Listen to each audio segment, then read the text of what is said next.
No mai haere mai ki te FHS TV, ko Ewan taku ingoa. Ko Jinsei taku ingoa. Today we have a special edition of FHS TV where we will be taking the latest step in our Tangaroa Taniwha learning about the Hauraki Gulf Marine Park, its amazing natural beauty, rich history, and the really worrying state of the Gulf's Maori, or its life force.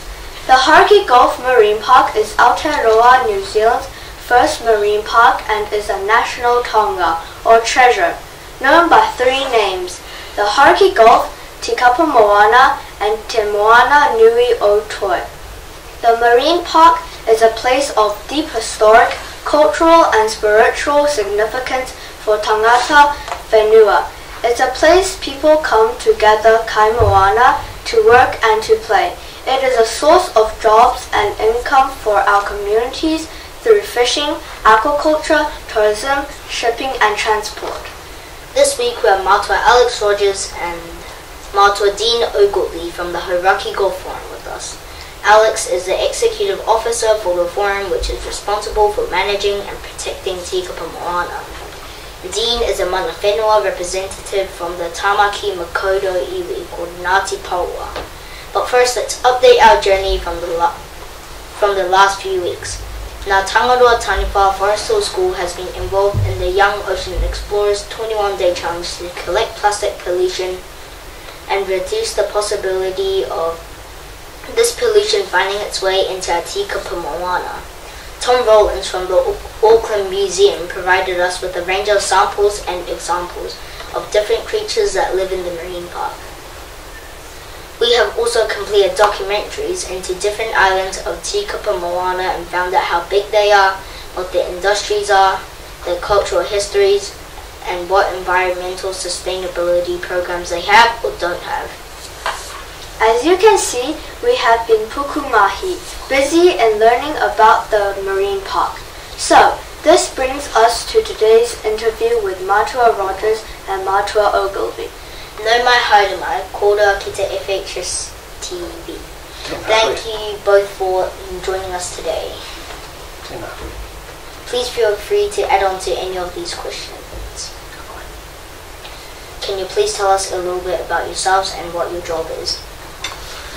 Tēnā koutou e te whānau koutai mai nei I tēnei rā, tuatahi tēnei te mihi atu nei ki a koutou mō tō tono, mō tō pānui koutai mai ki te kōrero I rungi te kaupapa nui, te whakahuki o te Maori ki Te Kapa Moana, ki te whenua me te moana huki. He honorei mō mau ko Alex koutai mai ki te kōrero me te whakanui o tō koutou mahi rangatira hoki. Nō reira, tēnā rā tātou katoa. Kia ora tātou, my name's Dean Ogilvie from Ngāti Paua. Just a short mihi to start off, just to acknowledge that it's a real honour and a privilege for Alex and I to come here today, to be invited to talk about a really important kaupapa, but also to acknowledge the great work that you guys are doing, and we've seen some of this work already. I think it's absolutely amazing, so just a big thank you to you all for your invitation. Ko waio, ko kohu nui te maunga, ko Te Kapa te Moana, ko whakatiwai te awa, ko Hauraki te whenua, ko wharekaua te marae, ko uri karaka te hapū, ko hori pōkai te ruinga te tangata, ko Dean Ogilvie tōku ingoa. Nō reira, tēnā koutou, tēnā rā tātou katoa. So that was just my pepe ha to say where I'm from in terms of some of those landmarks and some of the people that we connect to. My role on the Hauraki Gulf Forum is that I'm one of the tangata whenua reps. I think there's about 22 seats on the forum, made up of 3 from some of the ministries like Department of Conservation, Ministry for Primary Industries and Te Puni Kokori, Māori Development. There's also representation from all the councils that have an interest or have catchments into Te Kapa Moana, and then we've got the 6 tangata whenua reps. There's about, I think about 24, 25 odd iwi that have interest around Te Kapa Moana, so we're there to represent those iwi, not just our own tribes, but all the iwi that have interest within Te Kapa Moana. Kia ora. Kia ora. Kia ora tātou, ko Alex Rogers tōku ingoa, and it's my great pleasure as the Executive Officer of the Hauraki Golf Forum to support wonderful governors like Dean and all his colleagues who make up the board that is the Hauraki Golf Forum. So I spend my days thinking of every way I can to improve the health of Tikapa Moana, Te Moana Nui o Toi, and supporting the work of the forum. And really our role is to be the eyes and ears for Tikapa, to speak for the Moana, and to try and bring all those people that Dean was talking about who sit on our board, bring them together so that they can take a collective decision in the interests of the health of the golf. So it's great to be here with all of you today. Kia ora.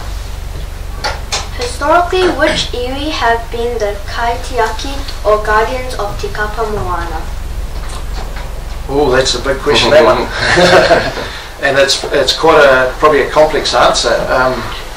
I guess when you consider Māori have occupied Tikapa Moana for 1,000 years, there's been lots and lots of different iwi that have had interests, overlapping interests within that whole catchment over that time period. So there's not, I wouldn't say there's one singular iwi. There's been different periods where through intermarriage and even through battles and that sort of thing, where iwi have moved into a place and then the mana or that role around kaitiakitanga sits with them. So there's not one singular iwi. It's been a lot of different iwi over a long period of time, and it's still like that today. When you consider Tāmaki Makoto, the name is Tāmaki, desired by many. There's one sort of translation of it because of the resources, fresh water, good land, had plenty of kaimoana, so it was highly sought after. So that's why there's a lot of different interests over that period of 1,000 years. So, but we still have a lot of interest within the area today as well.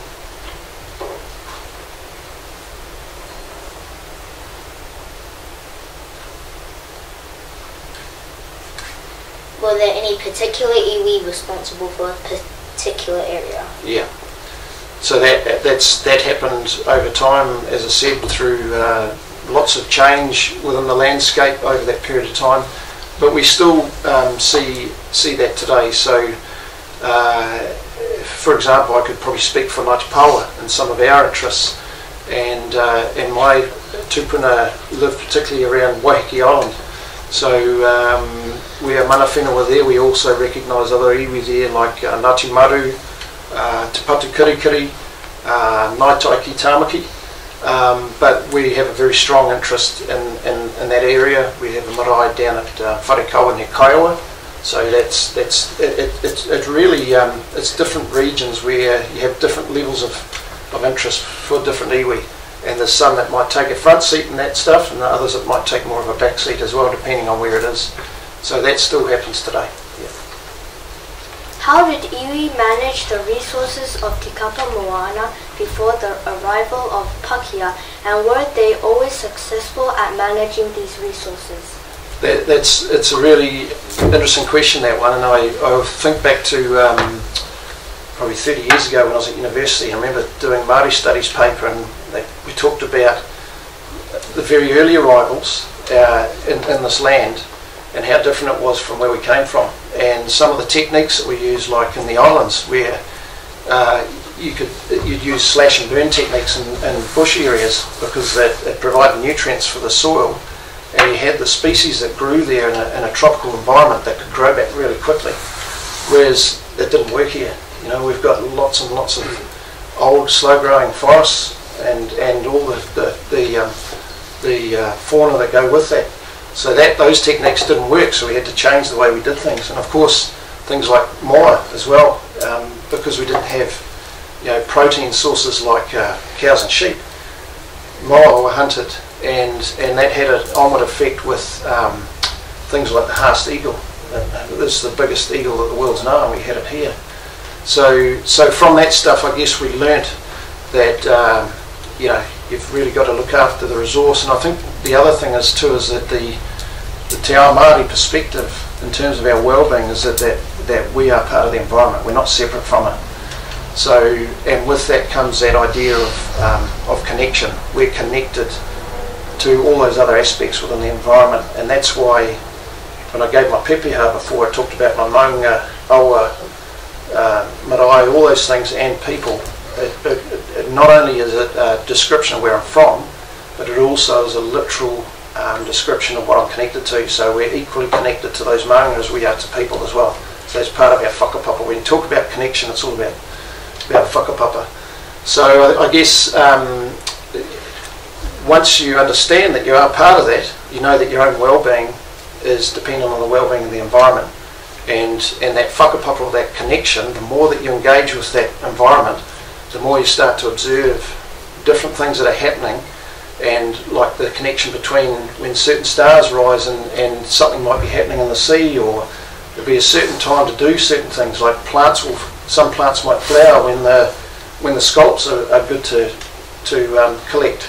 So there's right times to do stuff, and there's times when not to do stuff as well. So I think that's the stuff you learn just through observation, really being part of that environment, and we've got away from it. And I think that's why part of the reason why Tikapa Moana is in the state that it is that humans have really lost that connection with the environment, and so we need to really reconnect with that stuff.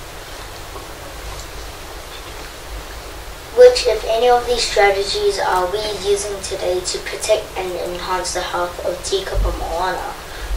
So so what I forgot to mention in there was that part of that observation is things like maramataka. So some of you might have heard about maramataka, so the phases of the moon and the different changes that might happen in the environment, but there's other cycles that you could observe as well. And so that was part of that knowledge system, that what we call the mātauranga, that was handed down. And these can be different from different areas as well. So certain stars might be more important to some iwi than others, because if you're living on the east coast, you might see Matariki when it first rises, but you can't see it on the west coast, so you might go off other stars. So the knowledge is very much based on where you're from.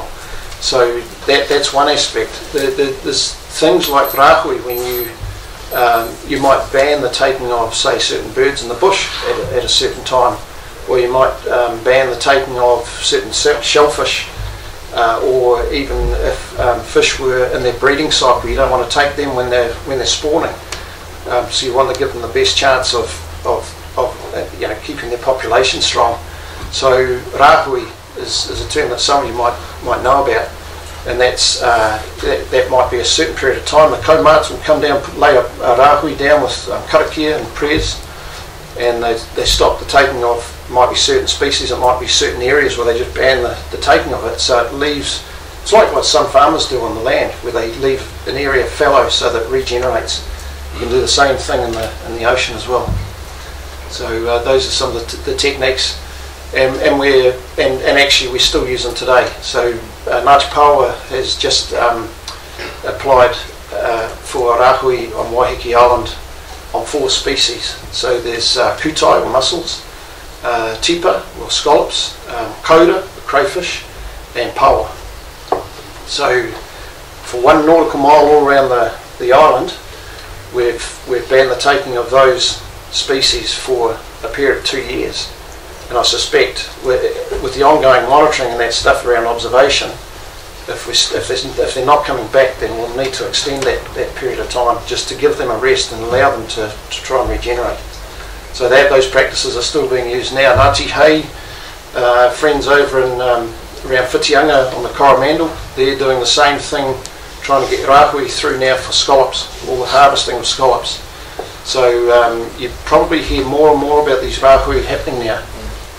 It's because we're getting to a point in time where we need to do this stuff, eh?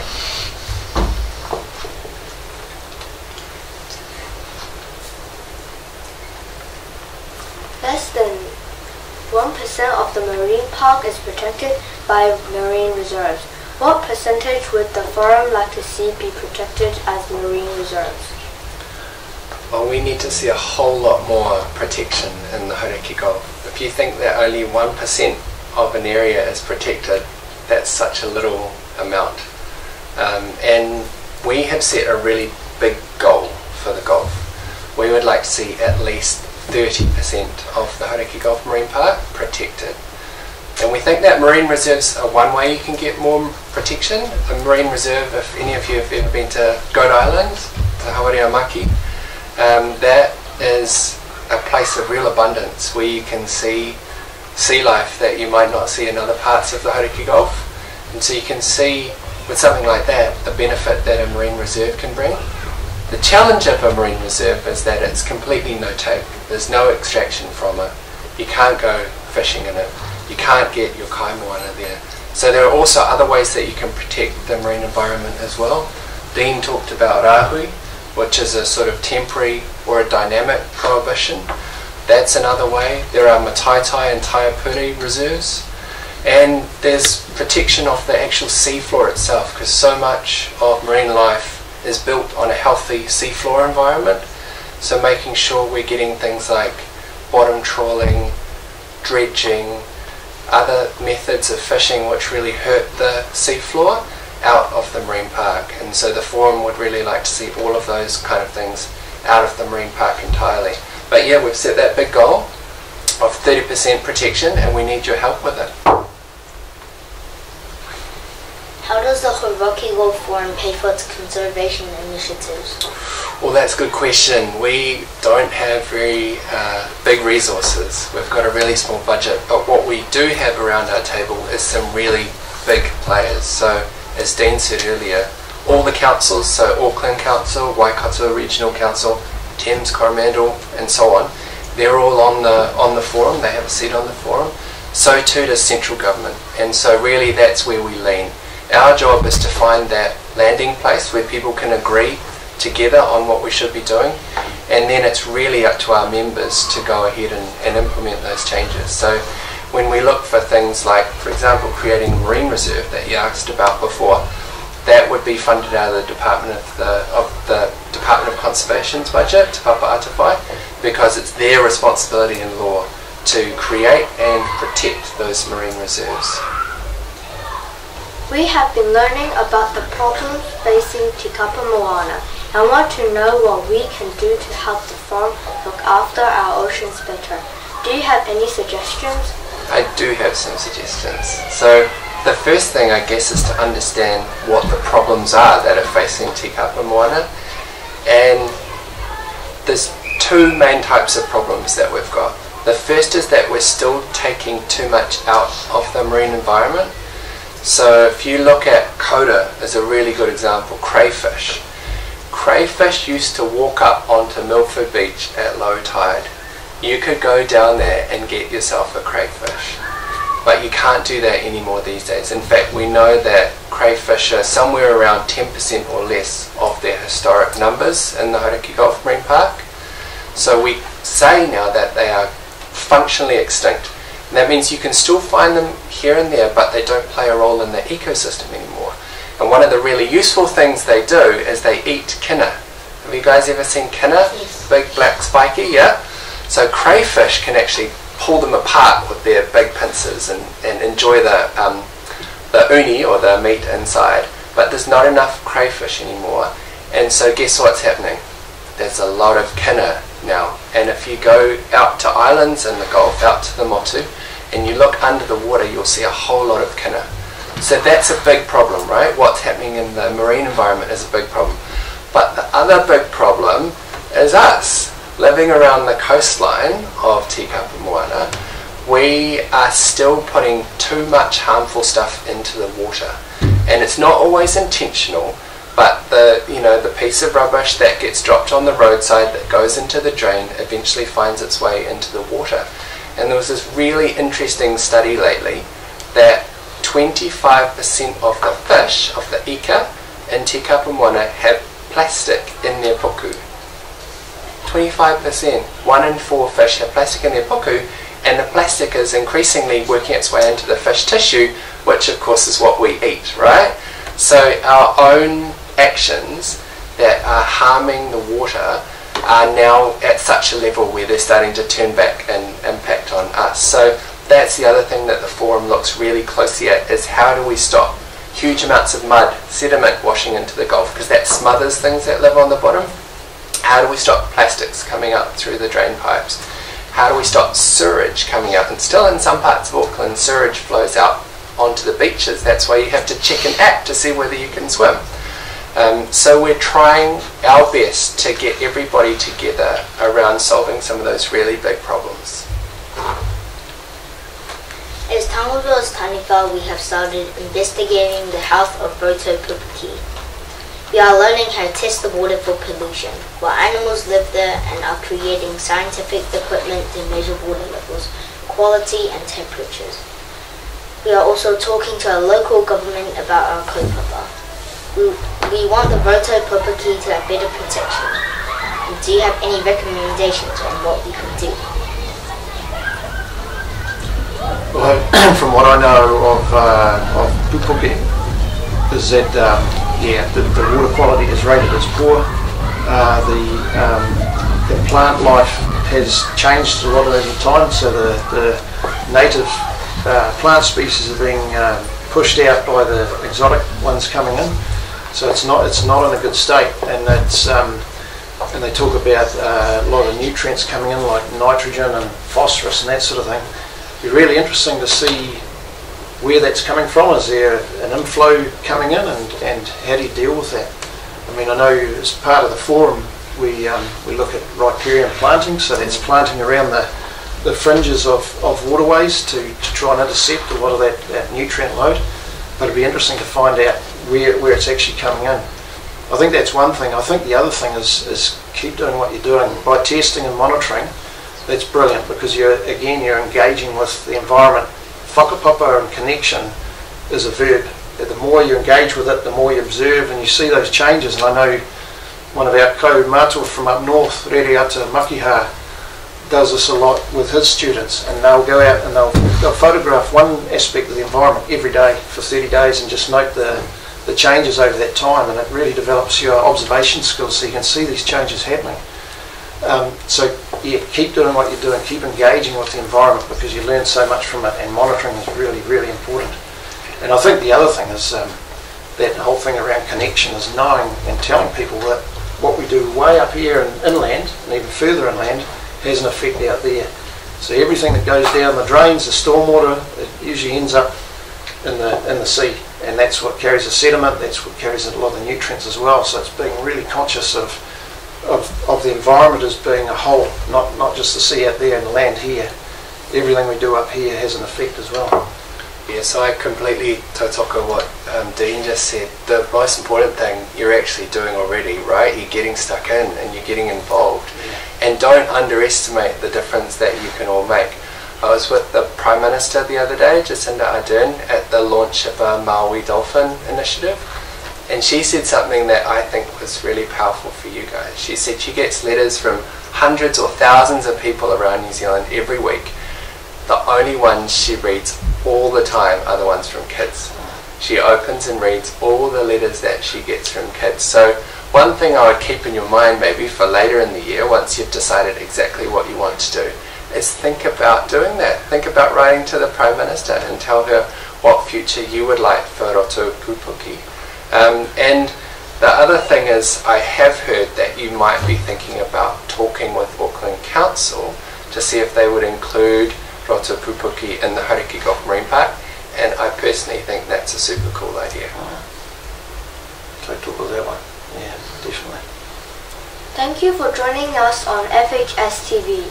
Dean, we believe that you have a story about Forrest Hill School that you would like to share with us. Man, it's funny, I said to Alex when I came over, because I live in town now, and I haven't been over the shore much lately, but I grew up just up the road, and I think Alex did as well, and we both went to Westlake Boys. But in my younger years, and I'm talking 30 odd years ago, I used to run a lot, and my running coach used to live over the back fence here next to the school, so we used to run through here all the time, and we were lucky enough in 1988 to get in the New Zealand cross-country team, because the World Champs were being held in Ellerslie, so all the top cross-country runners from the world came to Auckland. And that week, a few of us, and my coach was one of the team managers, we came out and spoke to the assembly at Forrest Hill 33 years ago. So I was a lot younger then. and a lot skinnier too. That is it for another edition of FHS TV and the Tangaroa's Taniwha kaupapa to better understand the dangers facing our waters. Mā te wā! Thank you, whānau.